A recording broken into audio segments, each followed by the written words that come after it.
네, 봄에 이렇게 또 3월 첫 주에 예배하게 되어 감사합니다. 네, 저희 교회에서 이제 사도행전 계속 묵상하고 있는데요. 사도행전에는 아무래도 바울의 행적과 이야기가 가장 많은 비중을 차지하고 있습니다. 근데 이렇게 바울의 삶과 행적들을 이렇게 돌아보면은 참 이해가 되지 않을 때가 많습니다. 고난 중에도 이렇게 박해를 중에도 담대히 복음을 전하는 그런 모습을 보면 이게 사람이 살 수 있는 삶인가 이런 생각이 들 정도입니다. 뭐 예를 들면은 루스드라에서 여기서 이제 안전뱅이를 고치고 그러니까 막 그 사람들이 바울과 바나바를 신이라고 추앙하는데 그 비시디아 안독에서 이 유대인들이 거의 200km 넘게를 쫓아와 가지고 이렇게 바울을 돌로 칩니다. 그래서 이제 죽은 줄 알고 성 밖에다가 이렇게 갖다 버립니다. 근데 이제 기적적으로 바울이 깨어 일어났는데 깨어 일어났으면은 이제 어떻게 해야겠습니까? 근데 다시 그 돌 맞았던 성으로 들어가고 또 더베라는 곳에 쉬지도 않고 또 복음을 전하러 먼 길을 가서 또 복음을 전합니다. 그리고는 이제 그 박해했던 유대인들이 가득한 그곳으로 다시 이제 되돌아가면서 제자들의 마음을 굳게 합니다. 그런데 이럴 때는 한면 참 대단하다 이렇게 되지만 또 한편으로는 이해가 되는 부분이 있습니다. 왜 그러냐 하면 바울 안에 복음의 열정이 많이 있었고 또 그런 박해 중에도 복음을 전하면 듣는 자들이 있고 믿는 자들이 있었어요. 그래도 한 영혼이 지옥 가지 않고 천국 가는 은혜가 있으니까 좀 도로 맞고 비난을 당해도 그게 또 이제 기쁨의 동기가 되고 내가 다시 일어나서 복음을 전해야지 하는 그런 동기부여가 어느 정도 되기 때문에 그런 기쁨이 있기 때문에 고난받으면서도 그렇게 하나님의 복음을 전했구나 이렇게 좀 대단하다는 생각과 함께 이해도 됩니다. 그런데 이제 제가 가장 이해되지 않는 본문은 사도행전 21장과 22장에 있는데요. 그 부분은 이제 바울이 예루살렘으로 올라가서 거기서 잡히고 이제 매 맞은 다음에 간증을 하면서 복음을 전하는 부분이에요. 배경은 바울이 이제 예루살렘 교회에 이제 들어가서 하나님이 하신 일들을 이렇게 간증하고 보고를 했더니 지도자들이 다 이렇게 하나님께 영광을 돌렸는데 그런데 이제 한 가지 얘기를 더 하는데 거기 예루살렘 교회에 믿는 자인데 바울이 모세를 배반하고 할례를 행하지 말고 유대 관습을 지키지 말라고 유대인들에게 말했다면서 오해를 하고 있는 사람들이 상당히 많이 있다라고 하면서 그 오해를 좀 풀어주면 좋겠다라는 이야기를 야고보가 이제 바울에게 부탁을 합니다. 근데 여기서 여러분 우리가 알 수 있는 것이 뭐냐면 예수님을 믿지만 율법의 열심인 자들이 결코 성숙한 자가 아니라 굉장히 영적으로 어린아이와 같고 때로는 사람들을 오해하고 교회를 불리게 하는 소질을 가지고 있는 사람들인 것을 알 수 있어요. 그런데 우리는 일반적으로 예수님을 믿고 율법에 열심이면 굉장히 신앙이 좋다라고 생각을 합니다. 근데 이제 바울이 알았죠. 예수님 믿고 율법에 열심히, 율법에 열심이라는 것은 얼마나 열심히 교회 생활하고 뭐 이것저것 많이 지켰겠어요. 뭐 헌금도 많이 하고 뭐 할 의무를 다 하는 거죠. 그런데 바울이 다 알았어요. 그런데 바울이 그건 오해다. 불러와라. 내가 오해를 풀겠다. 그 사람들 왜 그렇게 하는지 모르겠다. 이렇게 이제 충분히 바울이 이야기를 할 수 있고 진리도 있고 논리도 있고 다 있는데 바울이 그렇게 하지 않고 알겠다 이렇게 얘기하면서 내가 그들을 이해한다. 용납하겠다. 그렇게 하면서 바울이 야고보가 근데 그냥 이해해라 그렇게 한 게 아니고요. 이해를 할 뿐만 아니라 오해를 풀려면 여기 서원한 사람들이 있는데 돈이 없어서 이제 그 마지막을 못 마치니까 바울 네가 가서 좀 데리고 가서 네가 돈도 되고 네가 좀 시간도 내서 그들이 서원한 걸 다 마칠 수 있도록 성전에 가서 결례를 행해라 이렇게 이제 부탁을 하는 거예요. 그러니까 그냥 이해하면 되는 게 아니라 굳이 그 오해고 쓸데없는 일 때문에 그걸 이해해서 내 돈을 들이고 내가 시간을 들여서 그 사람들을 데리고 가서 결례를 행하는 거예요. 그러면서 그렇지 않고 나도 유대 관습을 존중하고 너희들의 생각에 대해서 나도 존중하는 마음이 있다라는 것들을 표현을 하러 갔습니다. 그렇게 이제 며칠을 보냈는데 이제 아시아에서 온 유대인들이 이제 바울이 아시아에서 복음을 전했기 때문에 바울을 알던 사람들이 바울을 오해해가지고 이제 잡아다가 바울을 때리고 비방을 했습니다. 그들이 한 말도 성전을 비방하고 율법을 비방했다라는 것이고, 성전에다가 이제 헬라 이방인을 데리고 들어가서 성전을 더럽혔다라고 말하는데 사실이 아니었어요. 사실이 아닌데 잡아다가 끌고 나가서 폭행을 했습니다. 근데 하도 소동이 크니까 이제 천부장이 이제 와가지고 로마 군대가 바울을 이렇게 데리고 가는데, 그때 이제 바울이 얻어맞은 다음에 기회를 봐서 말할 기회를 얻습니다. 그럼 여러분, 이런 상황에서 이제 말할 기회가 딱 얻어졌을 때 무슨 말을 해야겠습니까? 아니, 억울하게 내가 잡혀 맞았다라는 걸 하고 너희들이 오해한 것이다, 그러면서 이제 증인들을 세울 수 있잖아요, 그렇죠? 그 자기가 이제 서원을 마치게 한 사람, 그 사람들 다 유대인들이니까 데려다가 얘네들한테 물어봐라. 내가 뭘 했는지, 내가 이방인들을 성전에 데리고 들어갔는지 한번 물어봐라. 이런 식으로 이제 증인을 세우고 진실을 말하고, 아니 그리고 너희들이 나한테 한번 물어보고 나를 때렸냐, 일방적으로 성전을 더럽혔다고 하고 율법을 반대하고, 아니 내 말을 한마디도 안 듣고 와가지고 달려들어 때렸으니까, 아니 무슨 사실을 밝히지도 않고 어떻게 이렇게 사람을 폭행을 할 수가 있느냐, 이런 오해를, 진실을 밝혀야 되지 않겠습니까? 그런데 그렇게 어렵게 잡은 기회에 바울이 갑자기 간증을 하기 시작합니다. 지금 여기서 간증이 무슨 상관이 있어요? 예배 시간도 아니고 그 사람들이 간증을 듣겠다고 앉아 있는 것도 아니고, 지금 온갖 비난과 폭행과 죽이겠다라고 하는 사람들한테 무죄를 증명해야지 지금 간증을 해서 복음을 전할 때이겠습니까? 근데 전혀 무죄를 증명하지 않고 자기가 길리기아 다소 출신인데, 이런 얘기는 내가 바리새인이었고 교회를 핍박했는데 담에게서 예수님을 만났어, 뭐 이런 얘기를 하면서 이방인에게도 복음을 전하겠다, 이런 사실상 논리적으로 쓸데없는 얘기를 하는 것입니다. 물론 이제 하나님 편에서는 하나님의 만난 얘기들을 하는 복음을 전하는 것이죠. 그래서 결과가 어떻게 됐냐면요, 야, 저놈이 매 맞고도 저렇게 복음을 전한다, 이게 감동을 전혀 받지 않았고요, 유대인들이 더 열받았어요. 더 열받아갖고 저런 놈은 잡아 죽여야 된다라고 막 소리를 지르기 시작했어요. 그러니까 로마 군대가 지키니까 죽이지는 못했지만 사실상 죽이려고 했고, 외치면서 계속 따라갔어요. 군인들을 따라가면서 저놈을 죽여야 된다라고 막 무리들이 외치면서 따라갔습니다. 이 바울이 바보인가, 성령 충만한 지혜로운 사람인가라는 부분에 좀 의심이 들지 않습니까? 여러분, 억울하게 매맞고 살해 위협을 당했을 때 내가 이제 말할 기회를 사람들한테 얻었을 때 뭘 말해야겠습니까? 당연히 자기의 억울함을 밝혀야 되는 것이죠. 이 비난과 폭행과 죽이겠다라는 살해 위협을 없애야 됩니다. 여러분, 서원한 자를 위해 결례를 행하고 비용을 댔고, 그런 것들은 오해라는 걸 밝혀야 되죠. 그리고 이것이 욕심입니까? 아니잖아요. 아니, 하나님도 공의와 정의를 원하세요. 하나님은 공의의 하나님이시고 정의의 하나님이시고 하나님이 재판장이시기 때문에, 하나님은 무죄를 무죄라고 말하는 것이나 진실을 드러내는 것이 하나님의 뜻이 아니겠습니까? 그렇게 한다고 해서 전혀 하나님의 뜻과 반대되는 게 아니라 그거 하나님이 원하시는 거죠. 여러분, 거짓은 드러나야 되는 것이고 정의는 행해져야 되는 것이 하나님의 뜻이니, 당연히 바울은 자신의 무죄도 증명하고 억울함도 풀고, 그걸 통해서 하나님이 기뻐하시는 정의와 공의를 행하고 진실을 진실로 드러내는 것을 하는 것은 너무나 당연한 것입니다. 그리고 그게 어렵지도 않아요. 왜냐하면 증인들이 가까이 있고 이 사건들이 정황이 이제 얼마 시간이 지나지 않았기 때문에, 이게 몇 마디만 하고 증인 몇 명만 이렇게 부르면 금방 누가 잘못하고 오해했는지 다 밝힐 수가 있습니다. 그런데 바울이 이 기회를 놓칩니다.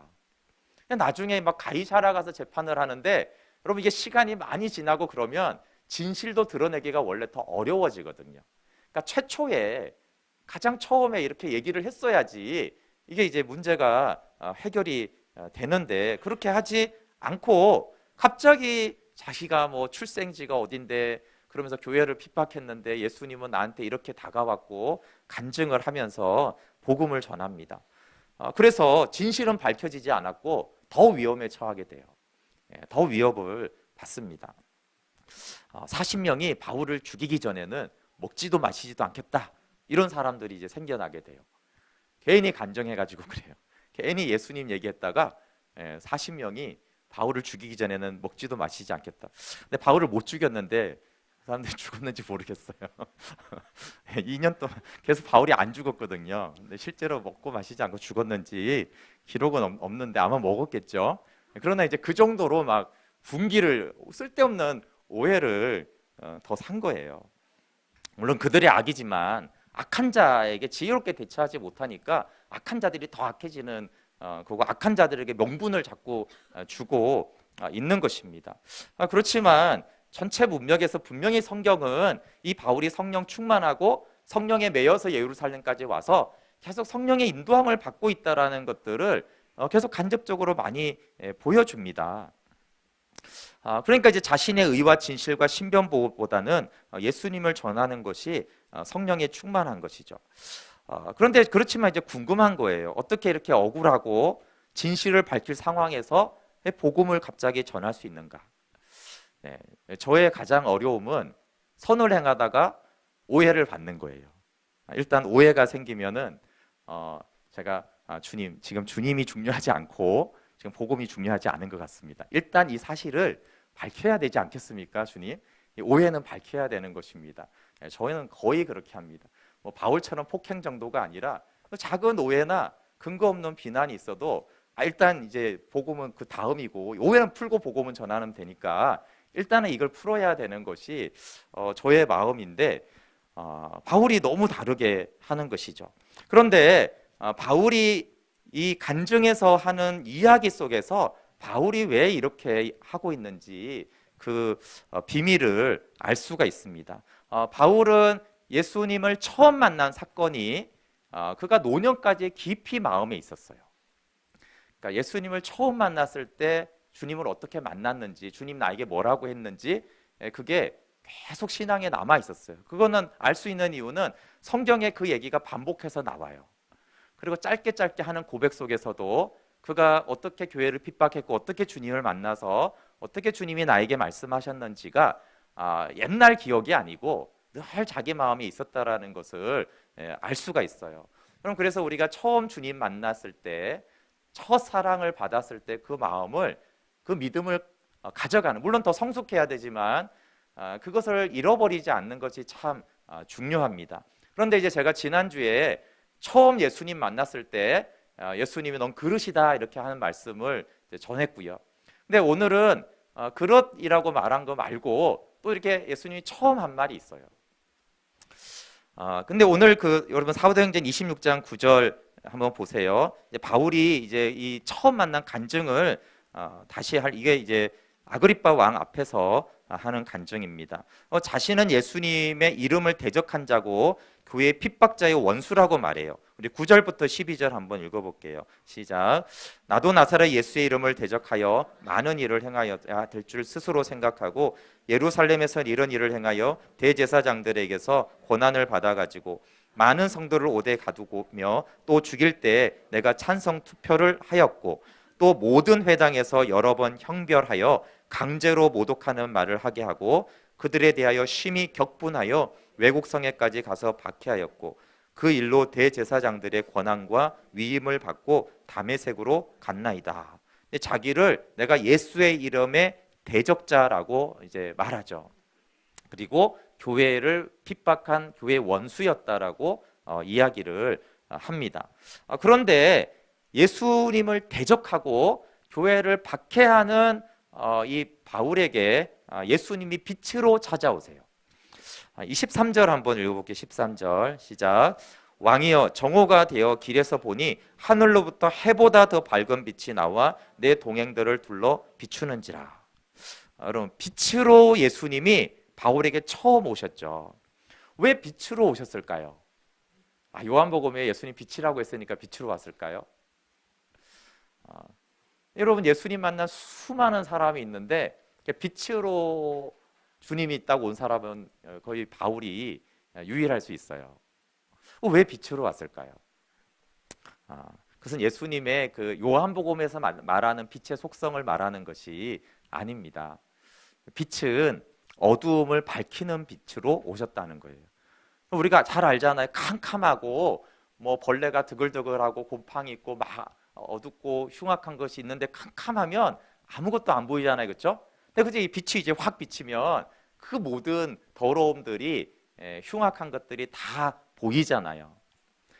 바울이 얼마나 하나님을 위한다고 하고 악을 행했는데 그가 어두움이었기 때문에 어두움이 안 보인 거예요. 어두움은 어두움을 모릅니다. 아니 어둠 안에 있는데 자기 안에 뭐가 있는지 어떻게 합니까? 근데 이렇게 빛으로 왔다라는 거 뭐냐면요. 한순간에 빛이 그러죠. 한순간에 어두움 속에서 일어났던 그 모든 어두움의 일들이 다 비춰진 거예요. 말로 할 필요 없죠. 그냥 한번 비춰주면 끝나잖아요, 그렇죠? 말로 하려면 여기 벌레가 있고 저기 바퀴벌레 있고 저기 쥐 있고 이래야 되는데 빛이 확 비치면 여기 다 보이는 거죠. 빛으로 찾아오신 거예요. 바울이 얼마나 하나님을 대적하고 하나님을 경외하는 하나님의 백성들을 박해했는지 그냥 빛이 비쳤을 때 바울은 그거를 다 보게 되었습니다. 그러면서 예수님이 자기를 소개하는 첫 만남이 항상 중요한데 첫 소개하는 장면이 14절 15절에 있어요. 한번 읽어볼게요. 시작. 우리가 다 땅에 엎드러짐에 내가 소리를 들으니 히브리 말로 이르되 사울아 사울아 내가 어찌하여 나를 박해하느냐 가시체를 뒷발질하기가 내게 고생이니라. 내가 대답하되 주님 누구시니까 주께서 이르시되 나는 내가 박해하는 예수라. 네, 여러분 빛으로 왔다라는 것은 나의 모든 것을 밝히고 죄를 밝히고 나를 알았다라는 뜻이기 때문에 즉각적으로 바울은 알았어요. 누군지는 모르지만 이분이 주님이시다라는 건 알았죠. 왜냐하면 한순간에 자기를 다 알며 자기를 다 드러낼 수 있는 존재가 피조물이 아니겠죠. 그러니까 이제 이분이 주님이시구나. 그래서 주님이라고 해요. 근데 주님은 주님인데 도대체 누구십니까? 왜냐면 자기가 알던 하나님은 아니잖아요. 자기는 이전에 열심히 하나님을 섬겼는데 의외에 다른 분이 왔으니까 주님 누구십니까? 이렇게 물었어요. 그러니까 예수님이 자신을 어떻게 처음 소개했습니까? 15절에 이렇게 말합니다. 주께서 이르시되 나는 내가 박해하는 예수라. 이게 주님이 바울에게 자기의 첫 소개예요. 여러분 이건 정말 충격적인 첫 만남이죠. 여러분 보통 하나님을 처음 만나실 때 여러분은 하나님을 어떻게 소개받았습니까? 또 아니면 누군가가 예수님을 이렇게 소개해 줄 때 예수님을 처음에 어떤 분으로 소개해 줬습니까? 성경에도 많습니다. 본토 친척 아비집을 떠나라. 내가 사람 낚는 어부가 되리라. 나를 따르라. 내 죄사함을 받았느니라. 등등 예수님이 처음 이렇게 소개하는 예수님이나 예수님의 은혜가 표현이 많아요. 또 보통 우리 사람들끼리는 이런 간증도 많죠. 주님이 저에게 사랑하는 딸아, 사랑하는 아들아 이렇게 저에게 다가오셨습니다. 또 이제 소개를 하면 하나님이 독생자를 보내주셔서 우리를 생명 얻게 하시려고 십자가의 구원의 사랑이십니다. 그렇게 이제 예수님을 처음 소개하잖아요. 근데 바울은 전혀 다른 소개를 받았어요. 나는 네가 박해하는 예수다. 이게 주님인지는 알았는데 그 주님이 자기를 네가 박해하는 나다 이러면 이게 정말 미치고 환장할 일이 아니겠습니까? 이게 첫 대면이 그렇습니다, 여러분. 이거보다 약한 것이 가끔은 만화나 영화 같은 데 있잖아요. 내가 조폭을 훔친 때렸는데 알고 보니까 조폭 두목이야. 내가 막 괄시하고 멸시했는데 대기업 회장 총수야. 이런 거 있잖아요. 내가 무시했는데 갑자기 대통령이야. 이런 만남이 굉장히 당황스럽잖아요. 어떤 그런 환경에서. 바울이 이거보다 훨씬 엄청난 충격을 받은 거예요. 내가 예수를 계속 두들기고 박해하고 때리고 모욕하고 격분했는데 내가 하나님이다 이렇게 나타나는 거예요. 내가 때린 분, 내가 멸시한 분, 내가 조롱한 분, 내가 죽이려고 했던 그분이 하나님이라고 딱 나타난 거예요. 그 빛으로 오시면서 영광으로 오시면서 이게 정말 어찌해야 됩니까? 근데 도망가고 싶은데 눈이 멀어가지고 도망도 못 가고 너무 난처한 거죠. 이게 미치고 할짱할 일이고 어디 도망가야 될 것 같은데 이 쥐구멍도 없고 눈은 멀어가지고 뭐 움직이지도 못하고 이게 이제 바울이 처음 주님을 만났을 때 그 상황입니다. 여러분 바울한테 뭐 논리적으로 생각했던 스쳐 지나가는 마음의 생각이든 무슨 생각이 들었을까요? 이제 무슨 말을 들을까? 이제 나를 어떻게 처리하실까?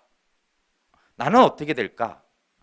아마 말을 예측한다면 이제 네가 내 죄를 알렸다 뭐 이런 거나 네가 행한 죄를 봤지? 네가 무슨 짓을 했는지 잘 봐. 너 누굴 건드린 줄 알겠냐? 너 잘못 건드린 거야. 뭐 이런 식으로 이제 협박조로 나오시거나 뭐 처벌을 한다라면 여러분 역사상 존재했던 인간들 중에서 너는 가장 심한 심판을 받을 거야. 네가 누구를 박했는지를 알면 네가 할 말이 있겠느냐? 너한테는 무간지옥이 합당하다. 야, 그런데 그냥 지옥 가겠냐? 곱게 죽을 줄 알아? 너는 곱게 죽으면 안 지지. 네가 다른 사람에게 준 고통에 10배 고통을 당하다가 그리고 지옥 가야지 합당하지 않겠냐? 뭐 이런 말이 예상이 안 됩니까? 그렇게 말한다고 해서 바울이 그건 너무한데요. 이렇게 말할 수 있을까요? 자기가 사람들 박해하고 죽이는데 찬송하고 강제로 막 하나님 모독하게 하고 이거 다 한 게 사실이고 완전히 밝혀졌는데 뭐라고 항변할 수 있을까요?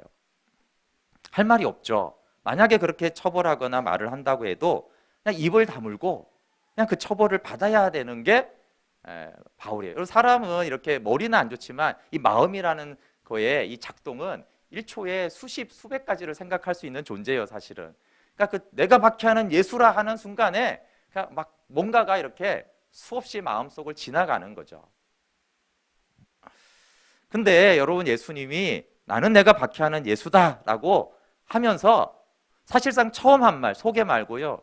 그분이 처음 한 말이 뭐냐 하면 너 고생 많다 이 얘기하셨어요. 다시 한번 14절 한번 읽어볼게요. 14절 시작. 우리가 나 땅에 엎드러짐에 내가 소리를 들으니 히브리 말로 이르되 사울아 사울아 내가 어찌하여 나를 박해하느냐 가시채를 뒷발질하기가 내게 고생이니라. 야, 너 가시채찍을 뒷발질하느라고 발 엄청 아프겠다. 나를 박해하느라고 정말 고생 많았다. 힘들었지. 이렇게 말씀하는 거예요. 여러분 보통 내게 고생이구나. 뭐 요즘 그냥 우리 편한 말로 고생 많았다. 이 말을 언제 합니까? 고생 많았어. 네. 그래서 이제 어제 비유 공연했는데 공연 다 마치고 고생 많았어. 이렇게 이제 할 수 있겠죠. 자녀들이 공부를 정말 열심히 하고 밤늦게 들어오면 아우 고생 많았다. 이렇게 말할 수 있잖아요. 또 뭐 교회 봉사든 전도든 선교든 그런 거 열심히 하면 아유 고생 많았다고 이렇게 이제 할 수 있는 거잖아요, 그렇죠? 뭐 오늘 중식 먹으면서 아우 고생하셨어요. 뭐 이런 말. 그러니까 뭐 크든 작든 기특할 때 하는 말이에요. 뭔가 기특할 때, 고생 많았다고, 고생했다라고 그때 하는 말이 네가 고생했구나라는 말입니다. 그런데 예수님은 이렇게 말하는 거예요. 나를 박해하느라고 고생 많았다.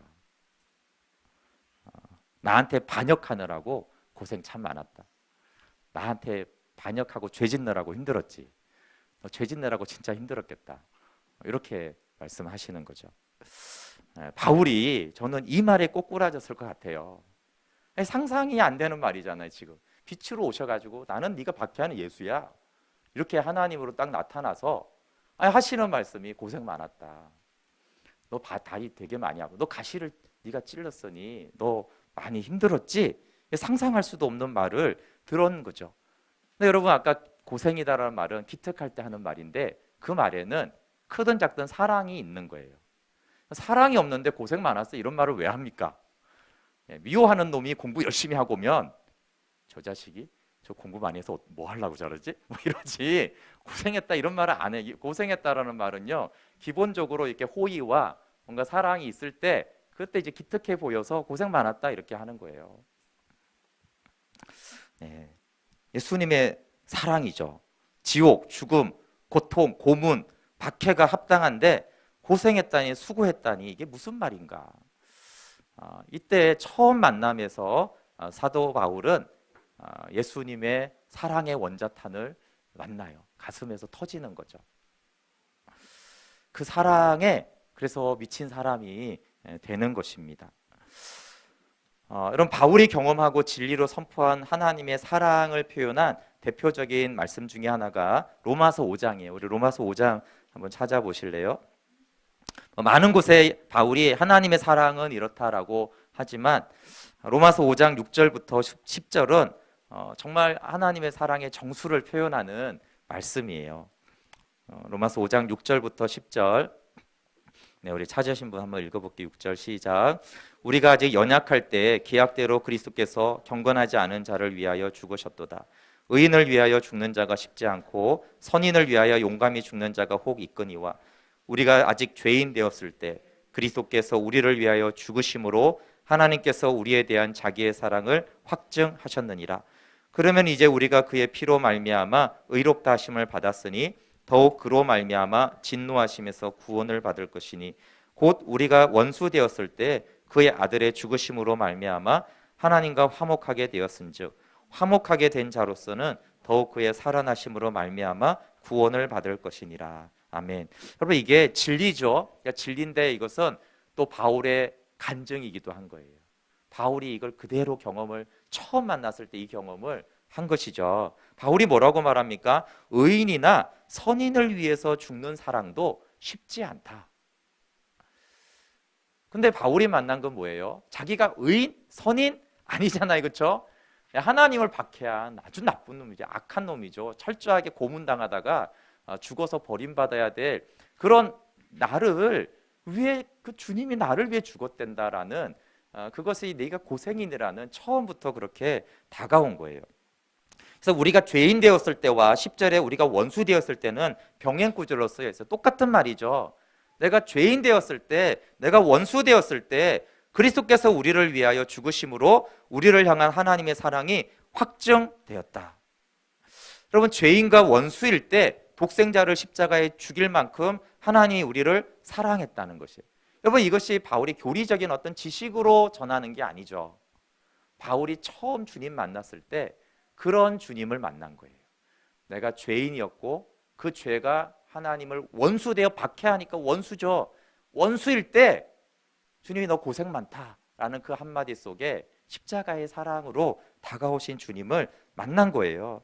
여러분, 원수짓 할 때 바울아 고생 많다. 이 십자가의 구원이 너를 위한 거야. 이렇게 바울이 주님을 처음 만난 것입니다. 여러분, 우리가 동일합니다. 여러분, 우리가 하나님을 반역할 때 하나님이 우리에게 뭐라고 하시냐면요, 고생 많다 이렇게 하세요. 여러분, 죄 많이 지으실 때 하나님 죄 짓지 말지, 고만하지, 그래도 계속 죄 지을 때요, 알면서도 죄 지을 때 하나님이 너 고생 많다 하세요. 여러분, 하나님과 원수 되신 적이 있으십니까? 누가 하나님의 원수입니까? 죄인이 하나님 원수입니다. 죄 짓는 게 하나님 원수짓 하는 거죠. 죄는 하나님을 찌르기 때문입니다. 하나님 죄 짓지 말라고 해도 외면하고 저는 일단 이거 하고 싶어요. 그렇게 죄 짓는 거 하나님에 대해서 반역을 하는 거죠. 원수되어 있는 것입니다. 또 여러분, 이 바울이 교회를 박해하는 것에 대해서 나를 박해한 것이라고 하기 때문에 지체들을 괴롭히고 교회에 상처 준 것이 하나님을 괴롭힌 것입니다. 능동적이지 않으면 그냥 외면하고 무시하면 예수님 외면하고 무시한 것입니다. 그런데 그 예수님 무시하고 외면하고 박해하는데 예수님의 대답은 우리의 예상과 다릅니다. 그럼 제가 참 하나님을 알면 알수록 제가 생각했던 하나님과 또 제가 교회에서 많이 들었던 하나님과 실제 하나님이 너무 많이 다르다는 거예요. 제가 만나는 하나님도 그렇고 성경의 하나님이 예상과 너무 다릅니다. 하나님은 두 가지로 달랐는데요. 크게는 하나님은 원래 인간은 다 연약하고 육체를 가지고 있으니까 이 정도의 연약함이나 이 정도의 욕심과 이 정도의 죄와 교만은 주님도 이해하시겠지. 이런 거는 좀 넘어가 주시겠지. 사람이 어찌 완전한가? 몸이 있는 이상 주님도 이해하실 거야. 그렇게 생각하는 거는 엄청 심하게 다루시는 주님을 봐요. 엄청 심하게 심판하세요. 뭐 느껴질 때는 너무 잔인한 거 아니냐 이렇게 생각할도록 하나님이 다루십니다. 물론 하나님의 뜻과 사랑이 있지만 땅의 관점에서 보면 그렇다는 것이에요. 부모와 자녀의 생각이 다르죠. 자녀는 왜 별거 아닌 걸 가지고 이렇게 엄마 아빠가 시비를 걸고 이렇게 하는지 나는 이해 못하겠다, 이런 거죠. 근데 반대도 있으니 반대. 그냥 이런 거 넘어가시겠지 이런 게 있는가 하면요, 정말 이런 죄는, 이런 나의 모습은 진짜 하나님이 나를 심판하셔도 진짜 할 말이 없다. 진짜 이런 거는 벌을 받아야 돼. 이런 건 정말 책망을 받아야 되는 일이야. 이렇게 그냥 기꺼이 이렇게 인정하는 것은 하나님이 거의 대부분 정죄하지 않으시고요, 굉장한 사랑의 눈으로 물끄러미 바라보세요. 그게 두 가지가 제가 생각하는 하나님과 실제 하나님의 차이예요. 하나님과 원수짓하고 반역할 때 하나님은 정죄하지 않으시고 그냥 와서 안아주시죠. 바울을 향한 하나님의 말씀이 우리에게 하시는 하나님의 말씀이에요. 여러분, 내가 아는 하나님의 사랑보다 하나님의 사랑이 더 크다라는 것을 알 수 있어요. 바울이 구약 성경에 능통했는데 구약에도 하나님의 사랑이 많이 나타나 있어요. 그런데 바울은 예수님을 만나고 나서는요, 자기가 알았던 구약에 나온 하나님의 사랑과는 차원이 다른 하나님의 사랑을 만난 거예요. 그래서 원수 되었을 때 자기의 생명을 내어주는 사랑은 구약 성경에서까지 몰랐어요. 물론 이제 성령으로 그렇지 않아서 몰랐을 수도 있지만 그렇게까지 하나님이 나 같은 인간을, 이 버러지 같은 인생들을 사랑하시나? 그건 굉장히 충격이었던 거예요, 바울에게. 여러분, 우리가 죄 짓고 하나님 반역할 때요, 하나님 정말 용호야 죄 짓느라고 고생했다 그러세요. 너 미워하고 분내면서 나한테 반항하느라고 정말 고생 많았다. 나 외면하고 무시하느라고 힘들었지. 나는 너를 여전히 복음을 전하는 내 사람과 내 그릇으로 부르고 싶다라고 하나님은 반역을 행하고 죄 짓고 있을 때 그렇게 말씀하세요. 여러분, 우리의 이성은 이렇습니다. 나는 내가 박해하는 예수다. 그러면 내가 뭘 잘못했나 한번 진실을 밝혀보자. 이제 네가 뭘 잘못했는지 알겠지? 이제 좀 처벌 좀 받고 정신 차린 다음에 갱신해서 새 사람 되거라. 그래서 하나님 쓰실 수 있죠. 근데 이런 과정을 통해서 하나님 쓰시지 않을까? 이렇게 생각을 합니다. 맞긴 맞아야죠. 정신 차리고 이제 내 복음 전해라. 이럴 것 같아요. 근데 예수님은 전혀 그런 과정을 밟지 않으세요. 나는 내가 박해하는 예수다. 고생 많았다. 내 그릇이 돼줄래? 나는 너를 통해서 많은 영혼들을 내 아버지께로 이끌고 싶다. 이게 이제 예수님이 하신 말씀이에요. 우리의 이성은 이렇습니다. 바울이 박해를 받았잖아요. 억울하게 박해를 받았어요. 그러면 바울이 이렇게 말해야 되죠. 그럼 내가 뭘 잘못했습니까? 우리 진실을 밝혀야 됩니다. 그리고 이제 너희 잘못을 알겠지? 너희가 근거 없이 나를 비난한 건지 이제 알겠지? 이제 사과하고 한 대씩만 맞아. 나는 많이 맞았지만 나는 한 대씩만 때리고 그만할게. 용서해 줄게. 이렇게 이제 바울이 선심을 쓰는 거죠. 그러면서 용서해 주는 거죠. 그 정도면 바울이 매우 양심적이고 신앙적으로 행한 것이 아닐까라는 생각이 듭니다. 여러분, 인간의 본성이 이 억울함을 푸는 거는 인상이 아주 그 본성이거든요. 그 정당한 대우를 받는 거, 그리고 비난하고 탓하는 것도 아주 박사입니다. 근데 바울이 자신을 변호하고 진실을 드러내는데 별로 관심이 없어요. 바울은 그냥 박해를 받으니까 어떻게 말합니까? 예수님을 전해요. 오해가 받고 있는데 간증을 합니다. 그분이 나한테 이렇게 말했다라고 해요. 근데 바울의 관심은 그냥 예수님을 전하는 데 있습니다. 왜냐하면 바울 안에 그냥 그리스도가 담겨 있기 때문입니다. 지난주 말씀과 이렇게 좀 연결을 시키고 말씀을 마무리시키고 싶은데요. 우리 사도행전 9장 15절 지난주 말씀을 다시 한번 읽어볼게요. 그럼 바울이 첫 부르심 때 하나님이 하신 말씀으로 바울의 신앙의 기초가 그릇이라고 그랬어요. 그렇죠? 사도행전 9장 15절 16절 한번 읽어볼게요. 15절 시작. 주께서 이르시되 가라, 이 사람은 내 이름을 이방인과 임금들과 이스라엘 자손들에게 전하기 위하여 택한 나의 그릇이라. 그가 내 이름을 위하여 얼마나 고난을 받아야 할 것을 내가 그에게 보이리라 하시니. 자기 부인은 이를 악물고 절제하거나 안 하는 사람이 아니고 주님 닮는 그릇 되는 것이 자기 부인이라고 했습니다. 근데 이 그릇의 부르심을 사도 바울은 고린도서 4장 7절에 우리가 이 보배의 질그릇을 가졌나니 심히 큰 능력은 하나님께 있고 우리에게 있지 않다라고 했어요. 그러면서 내가 사방으로 우겨쌈을 당하여도 쌓이지 않고 답답한 일을 당하여도 낙심하지 않고 그런 삶들을 말하면서 내가 항상 그것을 예수 죽음에 넘겨지고 이 몸에서 예수의 생명이 항상 나타난다라고 고백했습니다. 그럼 그래서 그릇이 되면 자기 부인이 그냥 된다고 했어요. 옛사람의 캐릭터를 벗어버리고 예수님을 내 안에 담아 예수님이 내 안에 사시는 것이죠. 그러면 생각하고 반응하는 게 아니라 그냥 높임을 받으며 옷을 찢고 멸시를 당하면 내가 질그릇이기 때문에 질그릇이니까 이렇게 받아들입니다. 그런데 이제 그릇의 부르심과 함께 그릇이라는 정체성이고요. 그럼 이제 이 정체성인 그릇에 예수님이 뭘 담을 것을 말씀하신 거예요. 그게 제가 한마디로 말하면 내가 고생이다 라고 예수님은 표현해 주셨어요. 바울의 신앙의 기초인 두 번째는 사랑입니다. 어떤 사랑이냐? 원수를 향한 하나님의 사랑이에요. 박해자를, 원수를 예수님은 어떻게 대하시는가가 그릇으로 부르신 바울의 정체성에 처음 담긴 메시지와 사랑의 실제였습니다.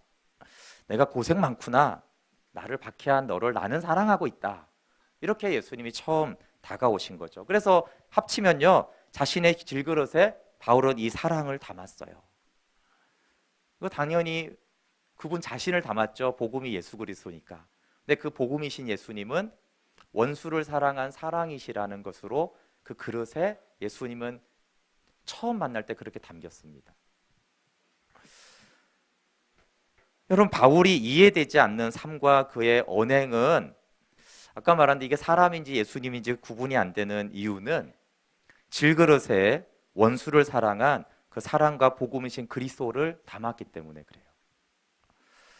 바울의 정체성은 그릇이고 바울이 주님 만나고 처음부터 죽는 날까지 원수를 사랑한 그 사랑을 담았죠. 그래서 바울의 행적과 판단과 행동과 말이 달라요. 일반 이성, 자아가 담긴, 옛사람이 담긴 그 사람들의 이성과 언행하고 바울은 다른 움직임을 하고 있는 것입니다. 내가 달려갈 길과 주 예수께 받은 사명, 은혜의 복음을 증거하는 일을 맡기는 일에는 마치는 일은 내 생명을 조금도 귀한 것으로 여기지 않는다라고, 물론 바울의 위대한 신앙 고백이죠. 근데 여러분, 바울 입장에는 이런 거죠. 바울의 간증 속에는 예수님이 나는 내가 박해하는 예수야 이렇게 딱 말했을 때 그때 바울은 이미 뭐라고 생각했어요? 난 죽었구나. 난 죽었죠.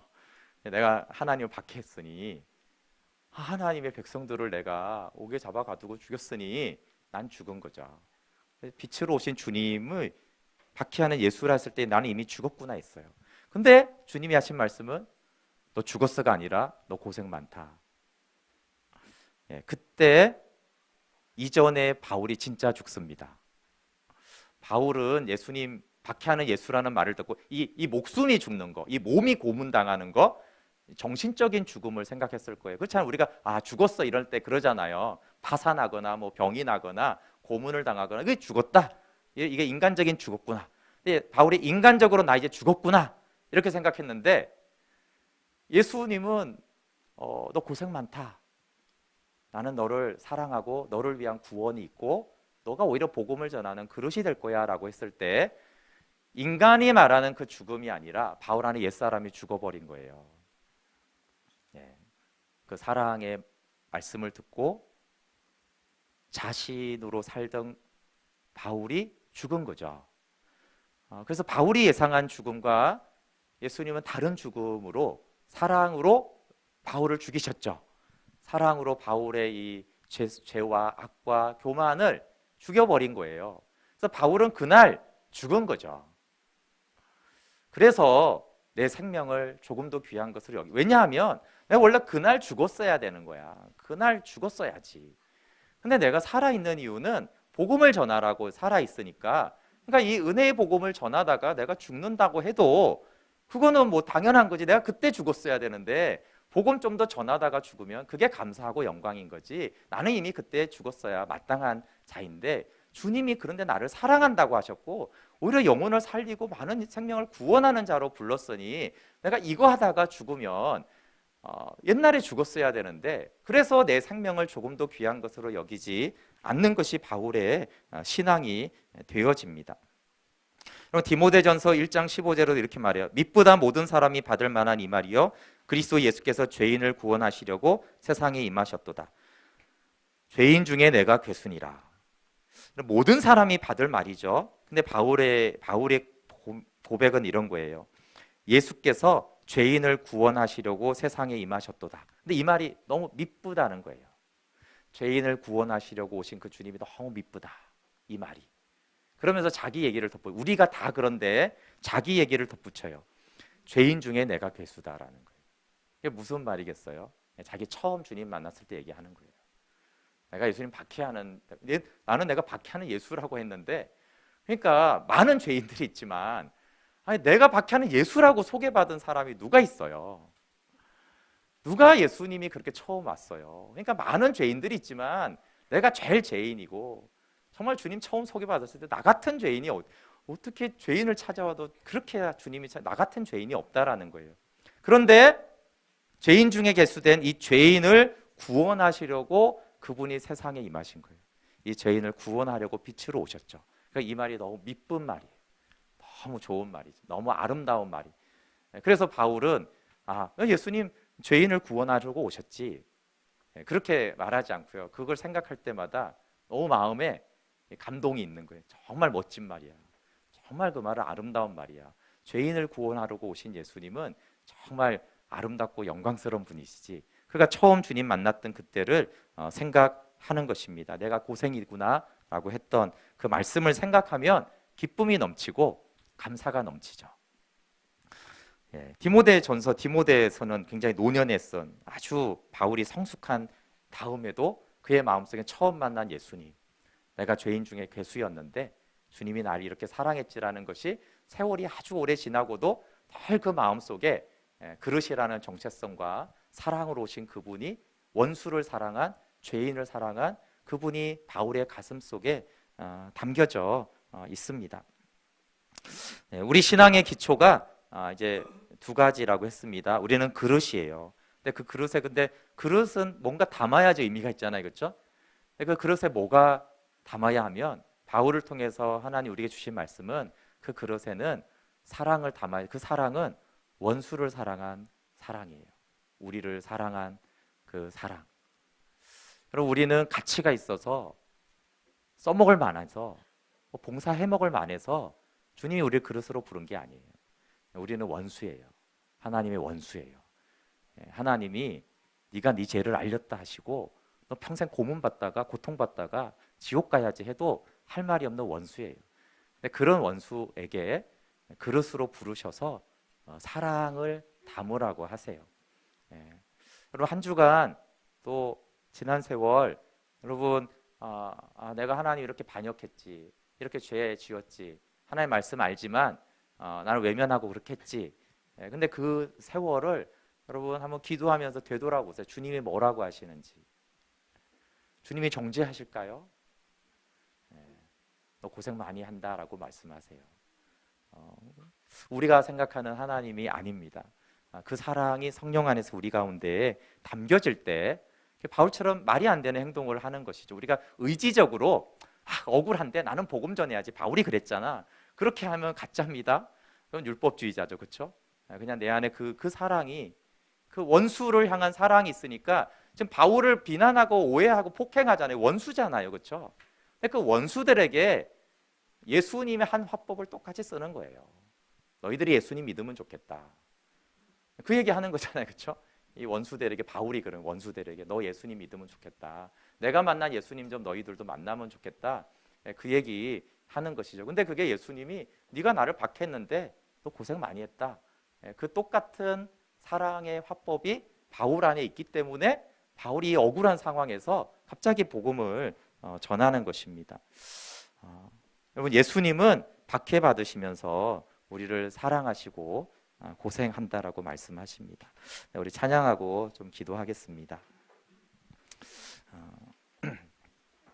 여러분, 내가 고정관념에 있는 그 예수님이 아니라 성경에서 계시하는 하나님이 나를 어떻게 부르시고 나를 어떻게 사랑하셨는지를 돌아보시고, 특별히 이 말씀이 여러분의 과거, 기억, 죄, 자녀, 그 세월들을 하나님이 나한테 뭐라고 찾아오셨지? 하나님은 나한테 뭐라고 하셨을까? 이렇게 좀 돌아보면서 찬양하고 기도하면 좋겠습니다.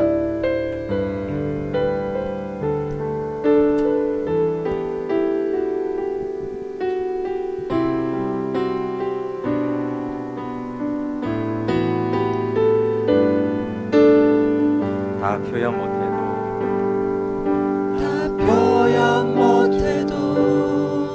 나 표현하리라. 다 고백 못해도 나 고백하리라. 다 할 수 없어도 나 알아가리라. 다 닮지 못해도 나 닮아가리라. 다 표현 못해도 표현 못해도 나 표현하리라. 다 고백 못해도 나 고백하리라. 다 할 수 없어도 나 알아가리라. 다 닮지 못해도 나 닮아가리라.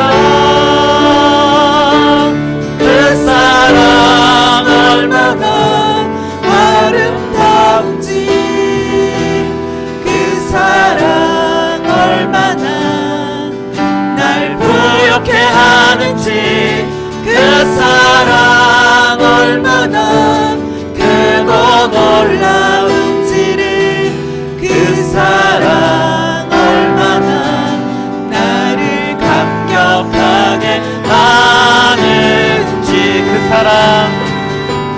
그 사랑 얼마나 아름다운지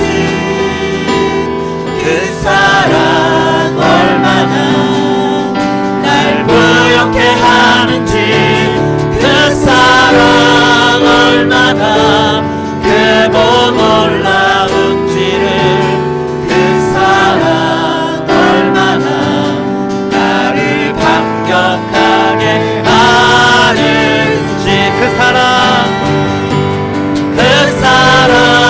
얼마나 아름다운지 그 사랑 얼마나 날 부욕해 하는지 그 사랑 얼마나 크고 놀라운지를 그 사랑 얼마나 나를 감격하게 하는지.